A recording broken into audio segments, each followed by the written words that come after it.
नमस्कार, public city न्यूजमध्ये आपले स्वागत। पुणे अपघात प्रकरणात एकूण 6 आरोपींना पोलीस कोठडी सुनावण्यात आली। वकील असीम सरोदे यांनी माहिती दिली।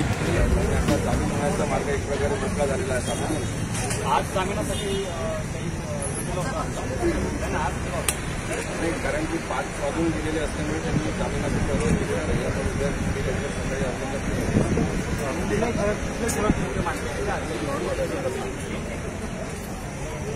माझ्यासाठी आनंदाची गोष्ट ही आहे की काल आपल्या सगळ्यांनी सांगितलं शिक्षण लावलं पाहिजे आणि त्यांनी आता 2 कलम लावले आहेत।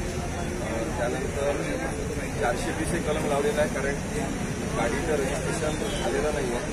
1000 काही रुपये असतील, पण सरकारची तेवढ्या अमाऊंटची फसवणूक आहे आणि म्हणून 420 लावला आहे म्हणलं।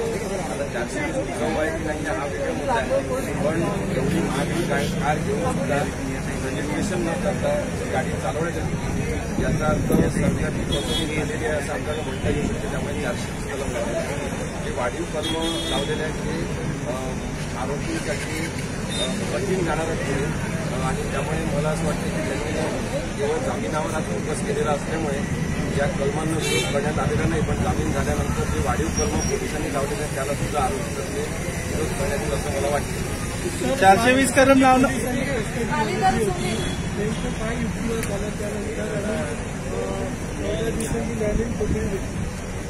बघा, नवीन युक्तिवाद कोणते झालेले नाही आहे, कारण की खरं एवढं मोठं कायद्याच्या दृष्टीने पाहिलं तर हे मोठं प्रकरण हे संवेदनशील प्रकरण आहे, भावनाशील प्रकरण आहे, मुलांचा अपघात मृत्यू झालेला आहे, त्यामुळे ते अत्यंत गंभीर प्रकरण आहे।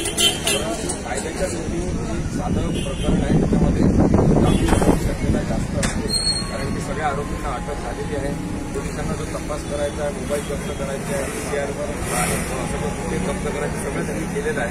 आणि जे ओनर्स आहेत त्यांच्यातर्फे वकिलांनी आज जे कागदपत्र फॉर्मचं रजिस्ट्रेशन आणि बाकी सगळे आहेत किंवा त्यांच्या बिअर बारच्या परमिट हे सगळेच कागदपत्र त्यांनी स्वतःच कोर्टामध्ये दिलेले आहेत।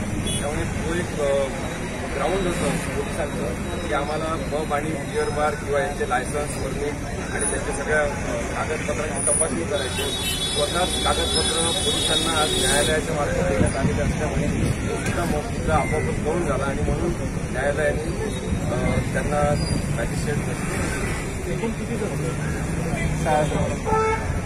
7 आरोपी एकूण होते, सगळ्यांनाच मॅजिस्ट्रेट 6